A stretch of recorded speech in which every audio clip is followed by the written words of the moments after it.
Praise the lord. ప్రతి క్రైస్తవ విశ్వాసీ జీవితంలో అత్యంత కీలకమైన నిరీక్షణ ఒకటి ఉంది. అదే మన ప్రభువైన యేసుక్రీస్తు రెండో రాకడ. అసలు ఈ రెండో రాకడ అంటే ఏమిటి? బైబిల్ దీని గురించి ఏం చెబుతోంది? ఈరోజు మనం వాక్యాధారంగా ఈ విషయాలను తెలుసుకుందాం.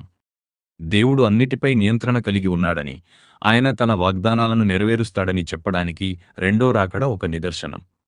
ప్రవచనాల ప్రకారం మొదటి రాకడలో యేసుక్రీస్తు ఒక దీన స్థితిలో బెత్లెహేములోని పశువుల తొట్టిలో శిశువుగా జన్మించారు. ఆయన తన జీవితం, మరణం మరియు పునరుత్థానం ద్వారా మెస్సియ గురించి చేసిన అనేక ప్రవచనాలను నెరవేర్చారు. అయితే మెస్సియకు సంబంధించి యేసు ఇంకా నెరవేర్చని కొన్ని ప్రవచనాలు ఉన్నాయి. క్రీస్తు రెండో రాకడలో మిగిలిన ఈ ప్రవచనాలని నెరవేరుతాయి. మొదటి రాకడలో యేసు శ్రమపడే సేవకుడిగా వచ్చారు. రెండో రాకడలో ఆయన జయశీలుడైన రాజుగా రాబోతున్నారు. మొదటి రాకడలో యేసు అత్యంత వినయపూర్వకమైన పరిస్థితులలో జన్మించారు. కానీ రెండో రాకడలో ఆయన పరలోక సైన్యములతో కలిసి మహాప్రభావంతో రాబోతున్నారు. పాత నిబంధన ప్రవక్తలు ఈ రెండు రాకడల మధ్య వ్యత్యాసాన్ని స్పష్టంగా వివరించలేదు. అందుకే యూదు పండితులు ఇద్దరు మెస్సియలు ఉంటారని అనుకున్నారు. కానీ మెస్సియ ఒక్కరే, ఆయనే యేసుక్రీస్తు. యెషయా 53 అధ్యాయం ప్రకారం ఆయన శ్రమపడే సేవకునిగా మొదటిసారి వచ్చి మన పాపాలను మోశారు. రెండో రాకడలో ఆయన ఇశ్రాయేలీయుల విమోచకునిగా మరియు రాజుగా తన పాత్రను నెరవేరుస్తారు.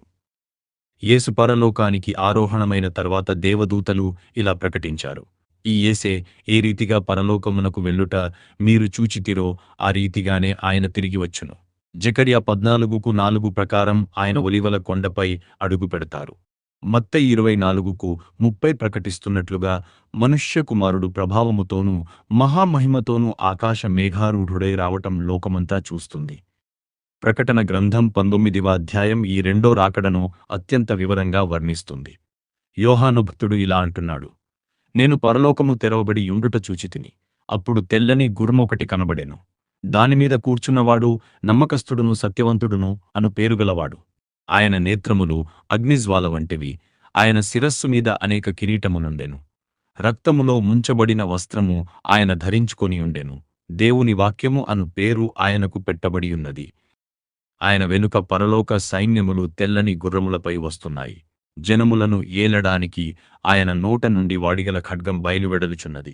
ఆయన వస్త్రము మీద మరియు తొడ మీద ఇలా వ్రాయబడి ఉంది: రాజులకు రాజు, ప్రభువులకు ప్రభువు.